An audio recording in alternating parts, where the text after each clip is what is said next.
네, 좋은데 그런 일 있죠. 기분 좋은 일이 생겼는데 또 좋은 일이 생기고 더 좋은 일이 생기고 뭐 또 이런 일도 있어요. 안 좋은 일이 있는데 또 안 좋은 일이 생기고 그리고 거기에 또 덧붙여서 더 안 좋은 일이 생기고 이렇게 연속해서 반복이 되는 것. 인간의 감정이라는 게 기분 좋은 감정만 느끼면 그 감정으로 인해 더 좋은 걸 끌어당기고 안 좋은 일이 생기면 그 감정으로 인해 안 좋은 일이 계속 이어서 꼬리에 꼬리를 물고 오는 현상.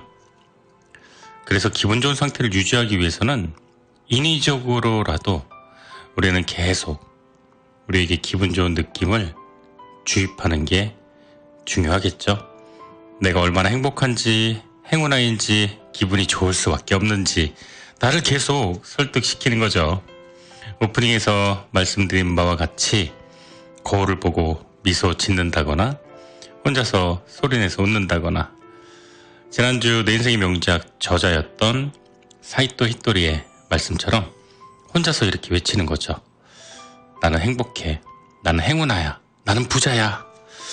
네, 이렇게 소리내어 말을 해본다거나 이런 긍정적인 외침은 우리에게 좋은 상황을 계속 우리 안으로 끌어당길 겁니다.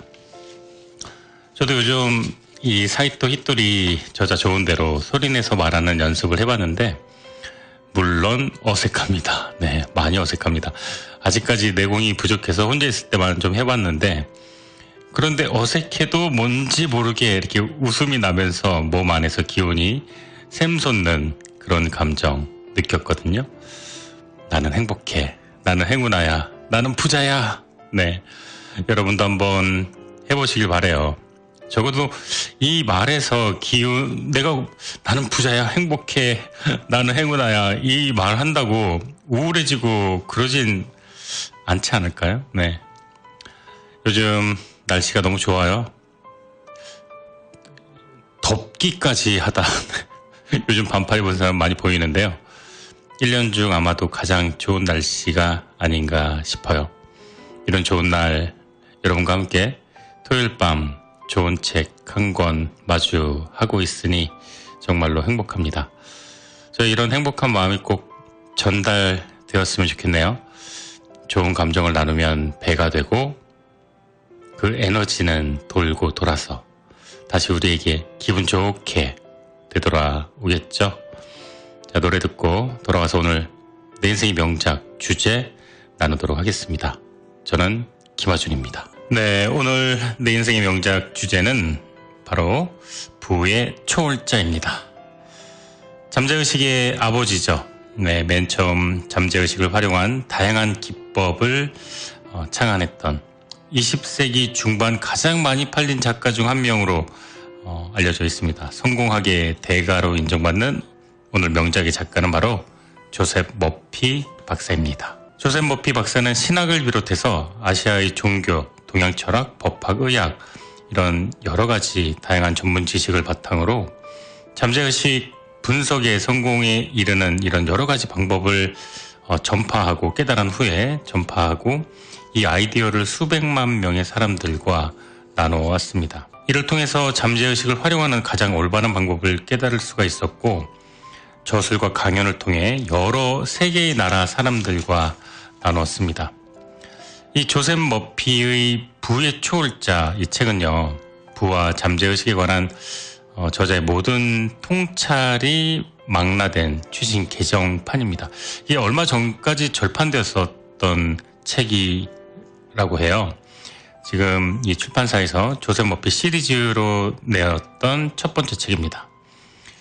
조셉 머피 재단에서 인정하는 유일한 공식 저서가 바로 이 책이라고 하네요.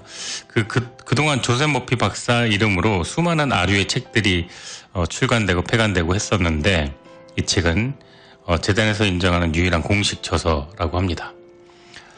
조셉 머피의 박사는 잠재의식의 대가이기도 하지만 성공학의 지금으로 따지면 스타 강사의 원조라고 할 수가 있겠죠.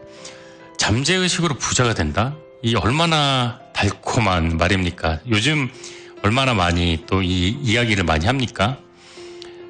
이를 위해서는 나는 부자다 이렇게 반복하는 확언만으로는 부족하다 그래요. 바로 저자가 말하는 믿음의 도약이 필요한데요. 이를 이용해서 잠재의식에 불을 새기기 위해서는 자기 자신을 부자라고 상상하고 부자라고 선명하게 느껴야 한다고 저자는 말합니다. 조셉 머피의 잠재의식을 이용한 부의 끌어당김은 시대와 장소를 뛰어넘고 직업, 재능, 성격, 나이와도 무관한 그런 근본적인 진리를 담고 있습니다. 전 세계 수백만 명의 사람들이 조셉 머피의 메시지에 공감했고 실천했고 마침내 풍요로운 삶을 손에 쥐었습니다. 이 책에는 인생의 고비에서 극적인 변화를 체험한 아주 다양한 사람들의 생생한 이야기, 감동적인 이야기가 많이 있습니다. 몇십 년 동안 읽혀오고 검증된 방법을 이제 우리가 드디어 우리 삶에 적용할 차례입니다. 책에 예시로 나온 부분이 있거든요. 이제 광부의 이야기인데 이 예시로 나온 부분을 제가 읽어드리도록 하겠습니다. 한번 들어보실까요?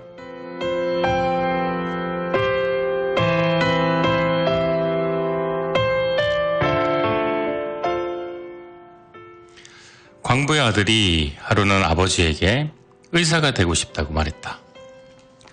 그 말을 들은 광부는 아들에게 자식의 미래를 위해 돈을 모아두고 있음을 고백했다. 하지만 당장 그 돈을 꺼내 쓰는 건 너무 아까우니까 의사가 되기 전까지 목돈을 남겨두자고 제안했다. 아들은 아버지의 마음에 큰 감사를 느끼면서 의대를 졸업하기 전까지 절대 그 돈을 쓰지 않겠다고 약속을 했다. 아들은 의대에 합격한 후에 아버지와 약속을 지키기 위해 스스로 학비를 벌면서 결국 마침내 의사가 되었다. 아들의 대학 졸업을 앞두고 광부는 아들에게 진실을 알렸다. 사실 광부는 단 한 푼의 적금도 없었다. 그럼에도 광부는 아들에게 의사가 될 만큼의 돈이 있다는 느낌을 주고 싶었다. 그리고 아들은 아버지의 바람대로 자신의 이름으로 된 통장에 많은 돈이 있음을 항상 느끼면서 용기와 자신감을 얻을 수 있었다. 진짜 있다고 믿었던 마음속 통장이 바로 아들의 학업과 아르바이트를 병행하면서도 무사히 의대를 졸업하고 의사가 될 수 있었던 가장 큰 원동력이었다.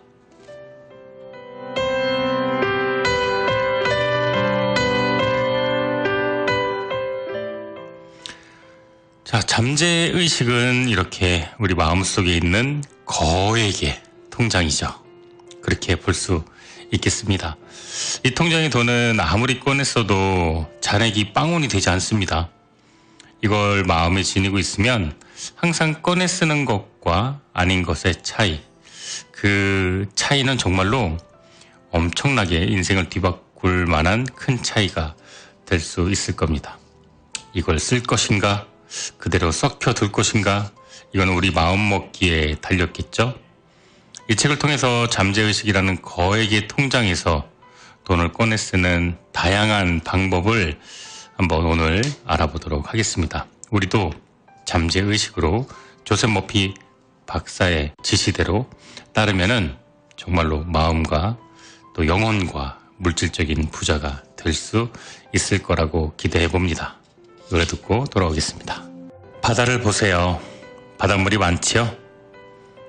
부 역시 이와 같습니다. 부를 바닷물이라고 생각한다면 언제나 부를 손에 쥘 수 있을 겁니다. 어떻게 하면 부자가 될 수 있느냐는 질문에 미국의 사상가이자 시인인 랠프 월도 에머슨이 답한 말이다.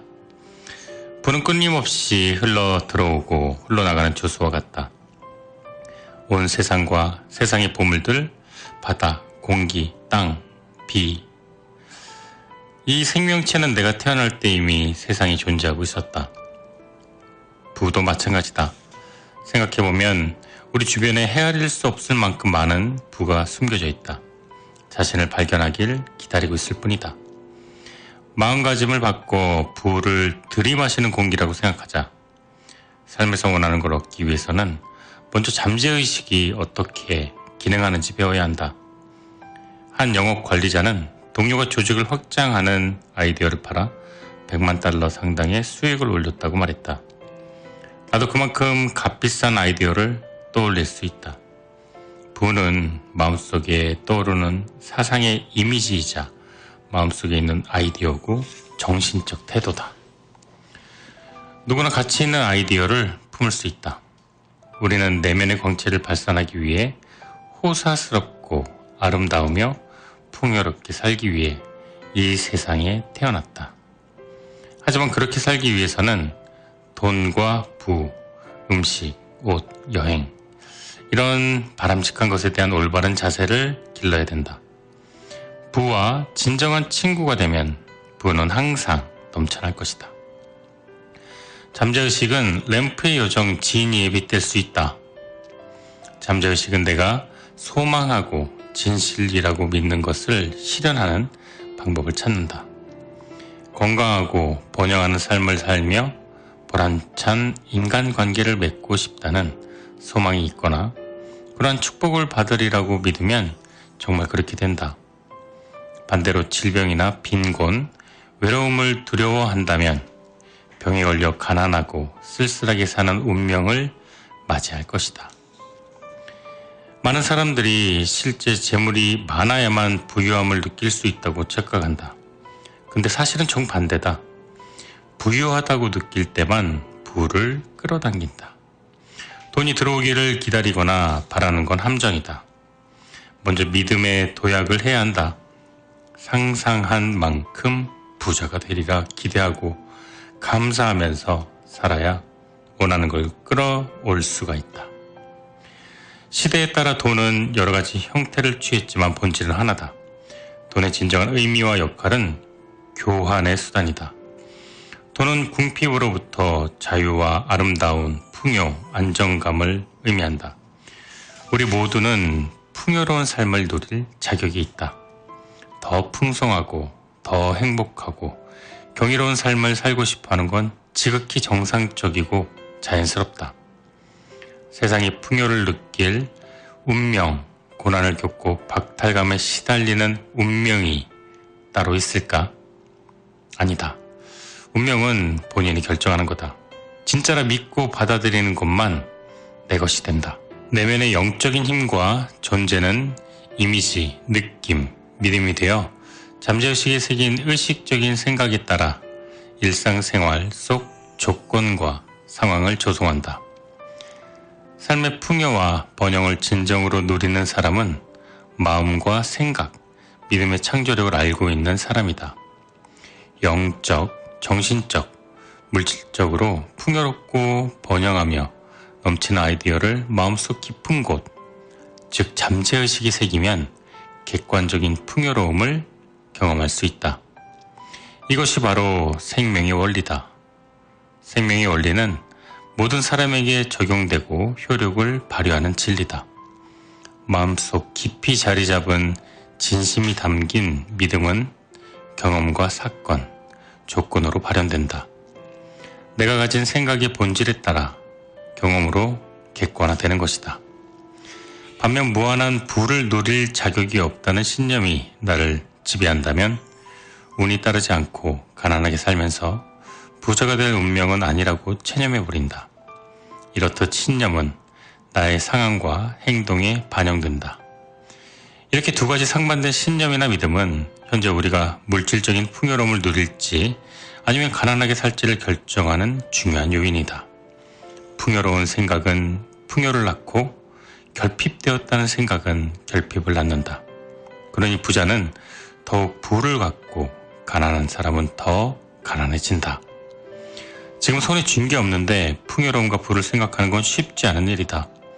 하지만 그렇다고 해서 불가능한 건 아니다. 반드시 부자가 되리라는 믿음을 버리지 않는다면 믿어라. 정말로 부자가 될 것이다. 이러한 사고를 훈련하는 사람은 부를 손에 거머쥘 수밖에 없다. 핵심은 마음과 생각을 훈련하는 것이다. 진실을 간절히 원하고 갈망할 때 마음 훈련이 시작된다. 마음 훈련이란 진심 어린 믿음과 의견, 이상, 열망을 살피고 이해하는 것이다. 그 이상도 이하도 필요하지 않다. 누구든 마음을 훈련할 수 있다. 마음을 새롭게 하고 이전과 다른 방식으로 사고해야 한다. 지금부터 내가 소개하는 방법은 불을 거머쥐는 열쇠이다. 이 방법을 따르면 평생 불을 갈망하지 않으면서도 풍족하게 살 수 있다. 이 방법은 총 4단계로 이루어져 있다. 먼저 1단계. 불은 무한하게 샘솟는 것임을 이해하라. 생명이 왜 우주와 하늘의 별과 땅, 호수, 바다, 그 안에 사는 동식물, 그들이 숨쉬는 공기, 이런 보이는 것과 보이지 않는 것을 모두 포함한 자연의 힘의 근원이 되는지 생각해보자. 생명의 원리가 나에게 생명을 부여했기에 생명의 원리에 담긴 힘과 자질, 속성도 내 안에 살아있다. 사람이란 내 안에 살아있는 존재이자 생명의 원리인 만물의 근원에 충성하고 신의를 지키는 것이다. 내가 보고 알고 있는 모든 것은 생명의 원리에서 나왔음을 이해하는 그 첫 단계이다. 생명력은 에너지, 활력, 건강, 창의적인 아이디어의 근원이다. 내리쬐는 태양과 숨쉬는 공기, 잘 익은 사과, 주머니 속 돈도 생명력으로부터 나온다. 생명력이 불을 창조하는 건 플리피나 눈의 결정체를 만드는 것만큼 쉬운 일이다. 2단계, 잠재의식에 부의 개념을 심는다. 지금 잠재의식에 부의 개념을 심기로 마음먹자. 아이디어를 반복해서 생각하고 실현되리라고 믿고 기대하면 아이디어는 잠재의식에 전달된다. 생각의 패턴이나 행동을 반복하면 저절로 그렇게 생각하거나 행동한다. 이처럼 부를 표출하고 잠재의식을 압박하면 결국 부가 나타난다. 걷기, 수영, 피아노 연주, 운전을 배우는 것과 같은 이치다. 이를 위해서는 화구라는 내용을 믿어야 한다. 화구는 허튼 소리나 쓸모없는 이야기가 아니다. 부가 존재하고 나에게 그 부를 가질 권리가 있다는 걸 알아야 잠재의식이라는 종이에 현재의식이라는 펜으로 글을 쓸 수가 있다. 지금 내가 무엇을 하고 있는지, 왜 그 일을 하고 있는지 명확하게 알아야 한다. 뿌린 대로 거둔다. 내가 원하고 상상하는 모든 것은 잠재의식에 뿌린 씨앗이다. 현재의식에 심은 씨앗이 잠재의식에 뿌리내려 우주의 스크린에 재현된다. 씨앗을 심고 물과 비료를 주면 싹을 틔우고 식물은 빠르게 성장한다. 그 식물은 우리에게 부라는 열매를 줄 것이다. 3단계, 부의 확언을 반복한다. 매일 5분 동안 다음 확언을 반복하자. 나는 지금 잠재의식에 무한한 부라는 아이디어를 쓰고 있습니다. 내가 필요로 하는 것들이 생명력에서 솟아납니다. 생명력은 곧 생명의 원리입니다. 내 안에 생명의 원리가 살아있음을 알고 있습니다. 내게 필요한 것은 언제, 어디서나 충족됩니다. 무한한 부가 막힘없이 흘러들어와 경험으로 발현됩니다. 나는 무한한 부를 경험하며 끊임없이 순환하는 부에 감사합니다. 4단계, 결핍의 생각을 번영의 생각으로 바꾼다. 여행 갈 돈이 없어. 대출금을 못 갚겠어. 비용을 부담할 수 없어. 더 이상 못하겠어. 이렇게 돈이 부족하다는 생각이 들면 우선 생각을 멈춰라. 무슨 일이 있어도 재정 상황에 관한 부정적인 말을 내뱉으면 안 된다. 생각이 들 때마다 1시간에 수십 번씩이라도 다음과 같이 확언을 하며 부정적인 생각을 부와 번영의 생각으로 바꿔야 한다. 생명력은 내가 필요로 하는 것을 바로 마련해 줍니다. 그래서 부족할 일이 절대 없습니다. 필요한 돈은 모두 마련됩니다.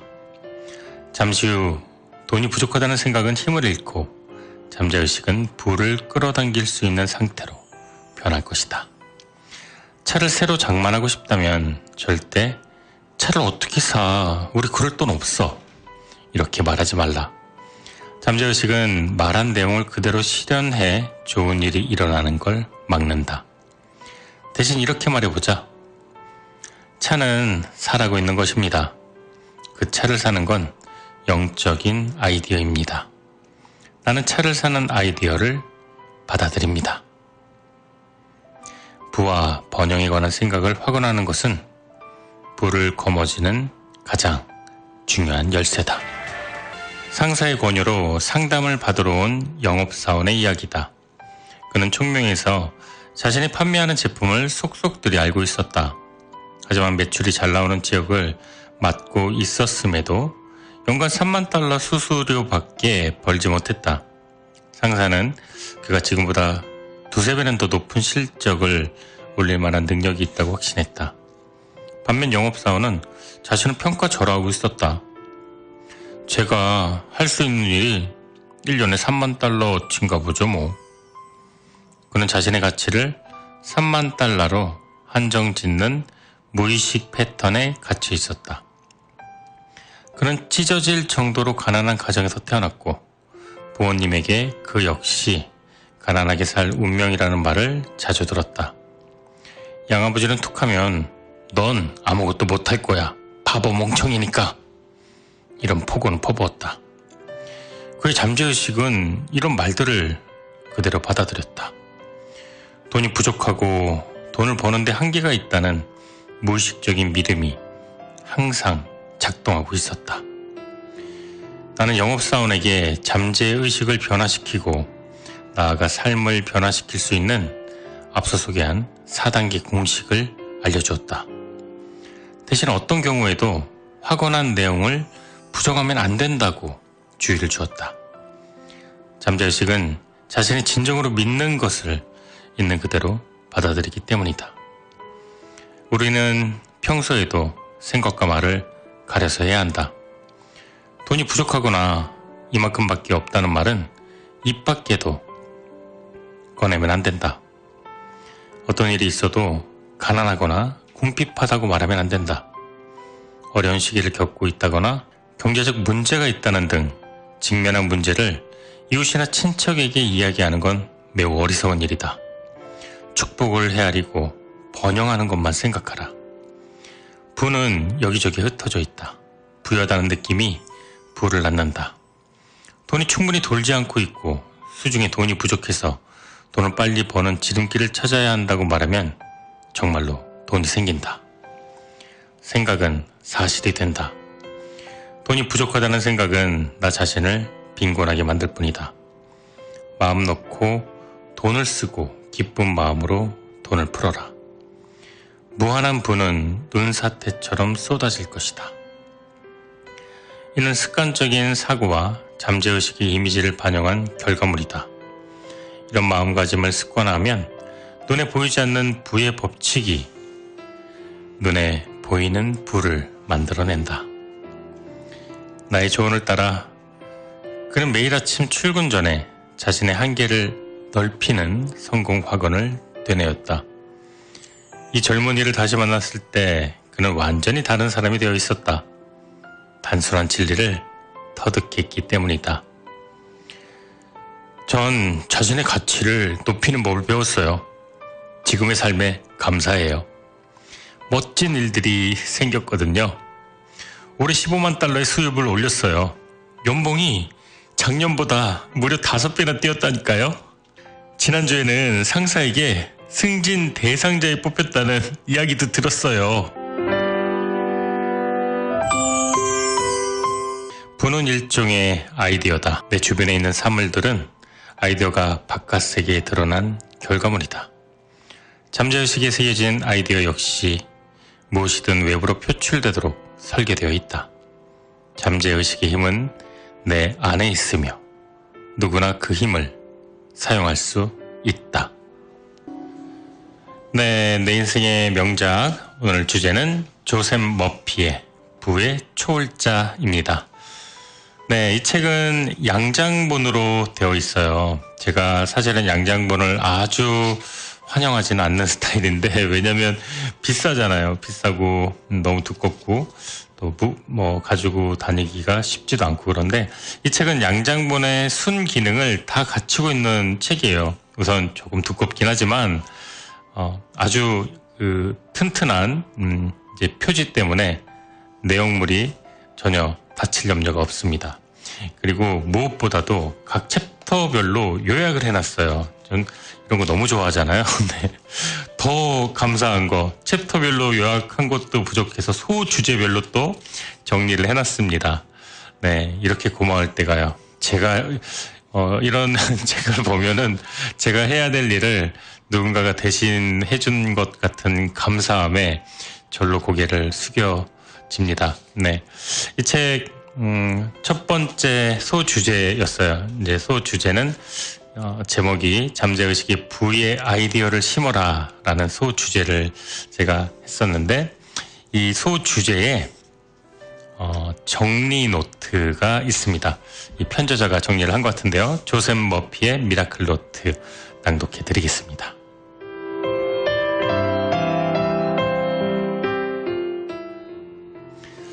우리 주변에는 헤아릴 수 없을 만큼의 부가 숨겨져 있다. 자신을 발견하길 기다리고 있을 뿐이다. 부는 마음속에 떠오르는 사상의 이미지이자 마음속에 있는 아이디어고 정신적인 태도다. 현재의식의 생각은 무한한 지성과 지혜, 생명력, 에너지가 잠재의식에서 외부 세계로 흘러나오는 통로다. 잠재의식 속 지성과 지혜, 생명력과 에너지가 긍정적인 방향으로 흐를 수 있도록 통로의 방향을 정해주면 무한한 에너지가 나에게 돌아와 이득을 안겨준다. 많은 사람이 실제로 재물이 많아야만 부유함을 느낄 수 있다고 착각한다. 사실은 정반대다. 부유하다고 느낄 때에만 부를 끌어당긴다. 풍요로운 생각은 풍요를 낳고 결핍되었다는 생각은 결핍을 낳는다. 그러니 부자는 더욱 부를 갖고 가난한 사람은 더욱 가난해진다. 돈을 원한다면 돈과 친하게 지내면 된다. 돈과 가깝게 지내면 돈이 부족할 일은 절대로 없다. 부와 번영의 생각을 확언하는 것은 부를 거머쥐는 가장 중요한 열쇠다. 부는 일종의 아이디어다. 내 주변에 있는 사물들은 아이디어가 바깥 세계에 드러난 결과물이다. 현재의식이라는 펜으로 쓰는 글은 잠재의식에 새겨지고, 잠재의식에 새긴 모든 것은 좋든 나쁘든 형태를 갖추어 경험이나 사건으로 표출된다.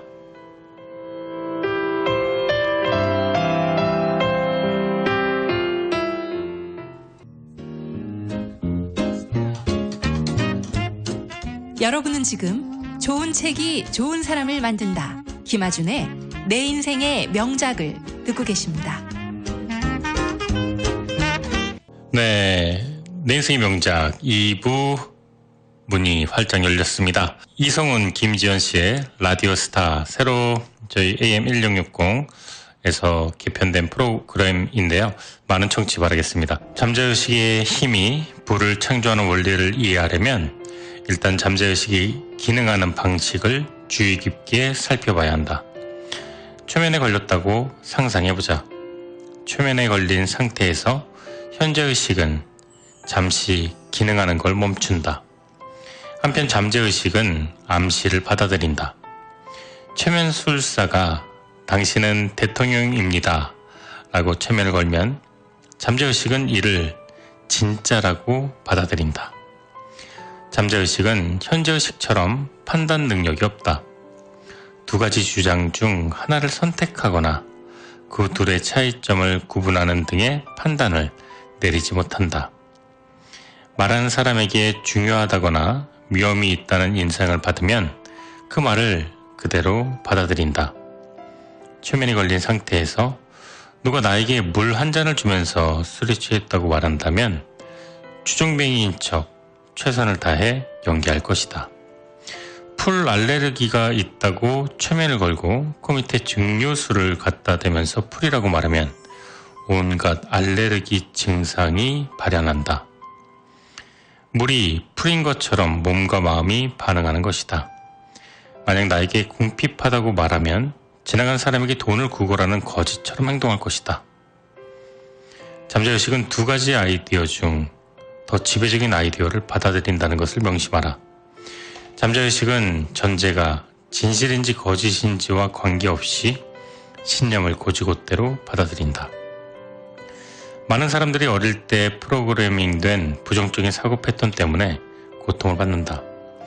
꿈이 지나치게 원대하다던가 또는 모든 악의 근원이다 라는 말을 들었을지도 모른다. 너는 그거 못해 라는 말을 자주 들어 자기 패배적인 태도가 생겼을 수도 있다. 사람 구실이나 할지 모르겠다. 이런 이야기 들으면서 자란 그런 열등감에 휩싸인 경우도 있다. 이처럼 어릴 때부터 우리는 부정적으로 생각하고 느끼도록 조건화되었다. 부정적인 암시를 거부하거나 거스르는 법도 모른 채 무의식적으로 부정적인 암시를 받아들여 왔다. 이러한 잘못된 믿음은 잠재의식으로 전달되어 일상적인 경험으로 표출된다.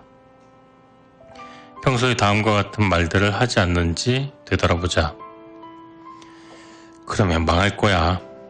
모두 네 잘못이야. 야, 이런 거 어디다 쓸라 그래? 아무리 똑똑해도 인맥 없으면 헛거야. 이래봤자 뭔 소용 있어? 노력해봤자지. 아유, 내가 늙어가지고 기억도 안 나고 참 큰일이다. 상황이 점점 안 좋아지는데 사랑이 밥 먹여주냐? 안 돼. 이건 어차피 지는 게임이야. 이러다 곧 길거리 나오는 거 아니야? 어린 시절이나 청소년기에 부정적인 암시로 고통받았던 경험이 흔하다. 부모님, 친구, 교사, 동료, 부정적인 암시를 주는 사람들을 쉽게 떠올릴 수 있다. 그리고 그러한 암시는 내 생각에 영향을 미친다. 여태까지 들은 말을 곰곰이 생각해보자. 부정적인 암시는 가정, 학교, 직장에서 흔히 볼 수 있다. 그중 대부분은 일종의 선전으로 나를 통제하거나 나에게 두려움을 주려는 목적이다. 사회적으로도 부정적인 암시는 만연해 있다. 매일 신문에서 허무함, 두려움, 공포, 걱정, 불안을 조성한다. 곧 재앙이 닥칠 것 같다는 어조의 기사가 매일매일 수도 없이 쏟아진다. 그렇게 되리라고 인정해버리면 두려움이 엄습하고 기운이 빠져 의욕이 사라진다. 타인의 부정적인 암시를 주의해야 한다. 파괴적이고 부정적인 암시에 영향을 받을 필요가 없다. 이런 부정적인 암시를 받아들이는 건 잠재의식을 부정적인 방향으로 길들이는 것이다. 잠재의식을 부정적으로 길들이면 열등감이나 부적절함, 공포 또는 불안을 느끼거나 이유 없는 통증에 시달릴 위험이 크다. 이미 그런 감정을 느끼거나 아픔을 느꼈을 수도 있다. 하지만 잠재의식에 건설적인 내용의 자기 암시를 걸어 부정적인 암시를 거부할 수 있다. 이 사실을 아는 것만으로도 파괴적인 생각에 대항할 수 있다. 성인이 되어 재조건화 기법을 통해 잠재의식을 건설적으로 재구성하지 않으면 과거 잠재의식에 새겨진 부정적인 인상 때문에 일상생활과 사회생활에 불편을 겪을 수 있다. 부정적인 사고로 인해 일이 잘 풀리지 않을 땐 잠재의식을 긍정적인 믿음으로 재구성하면 된다. 잠재의식을 재구성한다는 것은 곧 삶의 패턴을 왜곡하고 생산적인 사고와 믿음을 막는 부정적인 언어로부터 자유로워지는 것을 뜻한다. 누구에게나 부정적인 암시를 거부하고 부정적인 사고 패턴을 긍정적인 사고 패턴으로 바꿀 능력이 있다. 찰스라는 사람이 있었다. 사람들은 그를 재미없는 사람 또는 성격이 급한 사람이라고 치부해버렸고 어떤 일에든 재능이 부족하다는 이야기를 자주 했다. 그 결과 찰스는 늘 뚱했고 심술을 부렸다. 이 문제를 해결할 수 있는 방법이 있었다. 아침과 오후 잠들기 전에 자리에 앉아 긍정적이고 유쾌한 사람이 되는 확언을 하는 것이다. 찰스는 자신이 가졌으면 하는 자질을 잠재의식의 새김으로써 마음을 재구성하며 새로운 방향으로 조성할 수 있었다. 잠재의식은 외부에서 어떤 내용을 실현하라고 압박하면 실제로 실현하는 특성이 있다. 찰스는 친절하고 다정하며 선의를 실천하는 사람이 되게 해달라고 잠재의식에 명령을 했다. 확언을 진정으로 받아들이고 되풀이하면 잠재의식에 인상을 남길 수 있다. 잠재의식에 새긴 내용은 어떠한 형태로든 경험이나 사건으로 외부 세계에 나타나거나 기능한다. 찰스처럼 우리도 잠재의식을 재구성할 수 있다. 매일 아침 마음을 가라앉히고 앉아 다음과 같이 확언하자. 영적인 법과 질서가 나의 삶을 지배합니다. 영적인 성공은 나의 것입니다. 영적인 조화는 나의 것입니다. 영적인 풍요로움은 나의 것입니다. 이 진리를 자주 반복해서 말하면 믿음을 가지고 기대를 품고 진리가 잠재의식에 스며들게 하라. 잠재의식은 각인된 내용을 실현하라는 압박을 받아 조화, 평화, 사랑이 넘치는 삶을 구현할 것이다. 끊임없는 불안과 두려움, 공포에 사로잡혀 사는 사람이 많다. 이런 부정적인 감정들은 잠재의식이 기능하는데 역효과를 불러일으킨다. 살면서 어떤 일이 실제로 일어나리라 생각하면 걱정이 되거나 두려워진다. 이럴 때 잠재의식에는 부정적인 이미지가 심어진다. 부정적인 감정에 사로잡혀 사는 건 아주 위험하다. 만병의 근원이 스트레스라는 말처럼 걱정과 두려움은 건강을 악화시키기도 하기 때문이다. 통증혁명의 저자인 존 산호 박사는 자신의 환자 중 80%가 긴장성 근육 통증 후군에 시달리는 걸 발견했다. 긴장성 통증 증후군은 감정적, 심리적 스트레스로 인해 근육 조직에 염증이 생기는 질환이다. 산호 박사의 이론에 따르면 잠재의식은 고통스럽고 억압된 감정으로부터 주의를 돌리기 위해 신체적인 특정 부위에 혈류를 감소시켜 환자가 감정 대신 고통에 집중하도록 만든다. 고통을 느끼는 부위는 환자마다 달랐다. 산호 박사는 화공 기법 등 마음을 차분하게 하는 방법들을 처방했다. 그러자 대부분의 환자가 통증이 사라졌다고 답했다. 비슷한 원리로 두려움과 걱정은 부를 쌓는 능력에도 부정적인 영향을 미친다. 예를 들어 주식 투자자들은 손실 회피성 때문에 더 크게 손해를 보기도 한다. 하락장에서 손해를 피하려다가 최악의 시점에서 주식을 매도한다. 두렵거나 걱정될수록 위험을 회피하고 싶어지기 때문이다. 당장 가격은 비싸더라도 장기적으로 투자하기에는 부동산이 더 낫지만 살 용기가 없다. 위험을 회피하려는 태도는 새로운 사업, 막중한 책임을 요하는 직위, 뛰어난 발명품 혹은 벤처 사업 투자를 막는다. 우리가 해야 할 일은 세계적으로 부유하고 성공한 사람들의 삶을 살펴보는 것이다. 그들의 생애를 찬찬히 살펴보면 대다수가 큰 위험을 감수하는 낙관주의자들이라는 것을 알 수 있다. 마음이나 잠재의식이 품은 생각은 그 사람이 어떤 사람인지를 보여준다. 한마디로 사람은 마음이나 잠재의식이 품은 생각대로 행동하고 경험하며 표현한다는 뜻이다. 이게 바로 잠재의식의 법칙이다. 여기서 말하는 생각은 머리로 하는 생각이 아닌 가슴으로 하는 생각, 즉 잠재의식이 진실하다고 믿는 생각이다. 잠재의식에 새긴 내용은 외부 세계로 표출된다. 현재의식과 잠재의식이 결합하면 의식이 된다. 의식은 내가 받아들이는 아이디어와 믿음, 의견, 신념의 총합이다. 생각과 느낌이 운명을 빚는다. 가난하다고 생각하면 늘 빈곤을 면치 못할 것이다. 번영하리라 생각하면 일이 술술 잘 풀릴 것이다. 의식은 삶의 유일한 창조력이다. 생각과 느낌, 현재의식과 잠재의식은 나의 모든 경험을 창조한다. 현재의식과 잠재의식이 뜻이 같다면 품은 생각이나 느낌은 진실이든 거짓이든 좋든 나쁘든 외부 세계에 표출된다. 그러므로 선택은 내 생각에 달렸다. 운명을 믿고 운명을 좌우하는 사람이 바로 나다. 어느 날 한 남성이 나를 찾아왔다. 그는 인생에서 성공하고 발전을 이루고 싶다고 말했다. 하지만 진심은 그게 아니었다. 그의 잠재의식에는 실패하리라는 패턴이 있었다. 죄책감을 느꼈고 벌을 받아 마땅하다고 생각했다. 현재의식에서 그는 열과 성을 다해 노력했고 머릿속으로는 난 정말 노력파야 라고 되뇌었지만 잠재의식은 실패하도록 조건을 형성하고 있었다. 그 결과 자신이 무가치하다고 느꼈고 그릇된 믿음은 스스로를 실패로 몰아붙였다. 이 남성은 자기가 본인에게 벌을 주고 있음을 깨달았다.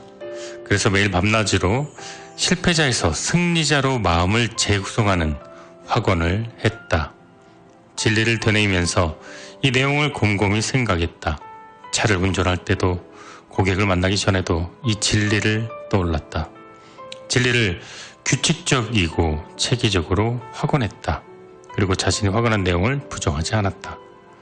마음을 재구성하는 법을 배운 후로는 자신의 승리와 성공을 위해 태어났다고 믿기 시작했다. 그러자 그는 점차 눈부신 성공을 거두었다. 확언을 반복하면서 강인한 정신력과 지혜를 갖추고 있다는 걸 확인했다. 성공과 조화, 부와 풍요로움을 주장하고 잠재의식을 긍정적인 에너지를 발생시키는 발전기로 바꾸어 나갔다.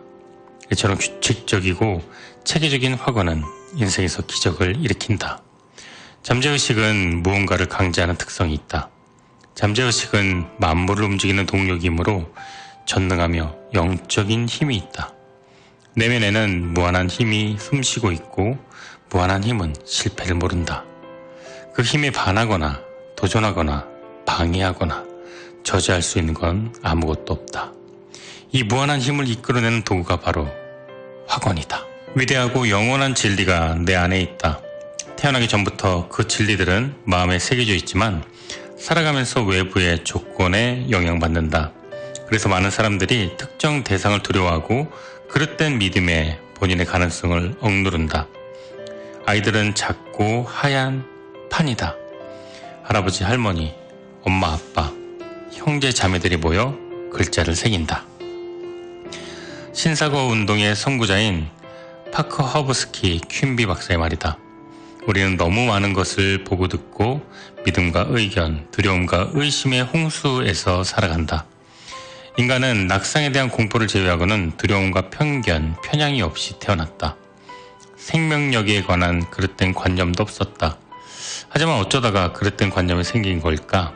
누군가가 나에게 그릇된 관념을 줬거나 내 마음을 부정적으로 줬거나 해서다. 젊은 시절 나는 7살 이전 아이들에게 주입한 종교적인 믿음은 성인이 되어서도 바뀌지 않는다고 배웠다. 물론 바뀔 수도 있지만 사실상 어렵다. 어릴수록 우리는 외부의 영향력을 쉽게 받아들이고 가르치는 내용을 흡수한다. 암시를 잘 받아들인다는 말이다. 만약 부모님이나 다른 사람이 정확한 정보를 주고 현명하게 지도하면 이러한 특성은 긍정적으로 기능한다. 하지만 잘못된 정보를 주입하면 잘못된 정보는 그릇된 믿음의 근원이 된다. 거짓말에 이의를 제기당하거나 부정적인 영향을 뿌리칠 수 있는 능력을 갖춘 어린아이는 거의 없다. 영적인 존재와 삶, 우주에 대한 잘못된 믿음과 그릇된 관념을 아이들은 그대로 받아들인다. 그렇다면 신념이나 종교적인 믿음은 어떻게 생긴 걸까? 확실한 건 그런 믿음을 가지고 태어난 건 아니라는 것이다. 펫의 이야기를 들어보자.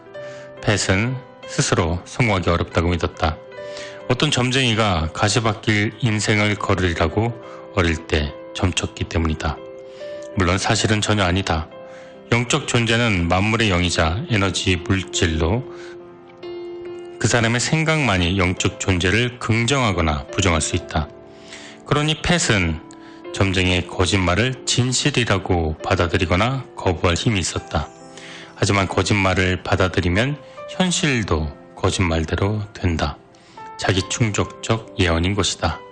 그가 만약 성공하지 못했다면 그 이유는 거짓말을 믿어서일 뿐이다. 만약 그릇된 믿음을 거부하고 정반대로 생각한다면 그는 성공하고 그에 상응하는 보상을 받을 것이다. 잠재의식의 가정, 믿음, 신념은 현재의식의 생각, 행동을 좌우하고 통제한다. 펫이 점쟁이의 거짓말을 진짜로 받아들이면 그릇된 믿음에 불을 붙이는 꼴이다. 거짓말을 믿어서 일이 잘 안 풀리는 것인데도 사람들은 누군가가 자기가 잘 되는 걸 방해하고 운이 안 좋았으며 징크스가 따라다닌다고 생각한다. 거짓말을 믿으면 거짓말은 곧 법칙이 된다. 자기 자신이 만들어낸 법칙은 생각과 행동을 지배하고 궁극적으로는 미래를 결정한다. 우리는 모두 성장하고 배우며 내면에 꽁꽁 감추어진 광채를 발산하기 위해 태어났다. 처음부터 온전한 능력을 갖추고 태어나지 않았다. 배움을 통해 정신적 도구를 갈고 닦으려고 태어났다. 진실하고 사랑스러우며 고귀하고 영적인 모든 것을 생각해보라. 온종일 이런 걸 생각하다 보면 마음을 재정비할 수 있다. 원하는 걸 하는 상상을 해보자. 비전을 그리면 비전이 있는 곳으로 몸과 마음이 따라간다. 비전이란 내가 보는 것, 내가 생각하는 것, 집중하고 있는 것을 의미한다. 사랑스럽고 가치 있는 것에 관심을 기울이면 잠재의식은 이에 응답해 빛이 비치는 방향으로 나를 나아가게 한다. 이러한 진리를 매일 밤낮으로 되뇌이면 진리는 잠재의식에 가라앉을 것이다. 잠재의식에 새긴 건 무엇이 되었든 실현된다. 그러니 영적인 생각과 아이디어를 제외한 다른 생각이 잠재의식에 들어오지 못하도록 쉬지 않고 마음을 간수해야 한다. 두 아이가 있었다. 이 둘은 브라질의 가난한 동네에서 가족의 사랑과 보살핌을 받으면서 자랐다. 같은 학교에 다니고 같은 동네의 아이들과 같은 공원에서 축구를 했다. 한 명은 부자가 되는 유일한 길은 경쟁에서 이겨 다른 사람의 부를 뺏는 거라 믿었고 그래서 질이 나쁜 아이들과 어울렸다. 상점에서 도둑질을 하고 빈집을 털고 살아남기 위해 고군분투했다. 법적인 문제가 따랐고 나이가 들수록 더 심각한 범죄에 연루됐다. 한편 다른 한 명은 무한한 풍요로움과 부를 창조할 수 있다는 믿음이 있었다. 어머니는 매일 아침 빵을 구웠고 그는 자전거를 타고 시장에 가 빵을 팔았다. 시간이 지나 저축하고 빌린 돈을 모아 드디어 미국에 갔다. 미국에 정착한 그는 비디오를 빌려 하루에 몇 시간씩 비디오를 보며 영어를 익혔다. 줄임배를 채우고 입을 옷을 구하기 위해 푸드뱅크와 교회를 전전했다. 자신의 생활비와 어머니에게 붙일 돈을 마련하기 위해 직장에서 얻은 인맥으로 케이블 TV와 인터넷 약정을 판매하는 일을 병행했다. 곧 그는 지역 최고의 영업사원으로 등극했고 지역 총괄 담당자로 승진해 연봉 10만 달러 성과급도 받았다. 어떤 생각이 그들의 마음을 지배했느냐가 두 소년의 미래를 결정지었다. 한 소년의 마음은 그를 범죄자의 삶으로 이끌었다. 다른 소년의 마음을 지배한 생각은 그를 영업사원으로 성공할 수 있도록 만들었다. 외부의 상황은 그 누구의 삶도 규정짓지 않았다. 생각과 선택, 행동이 외부의 상황을 창조했다.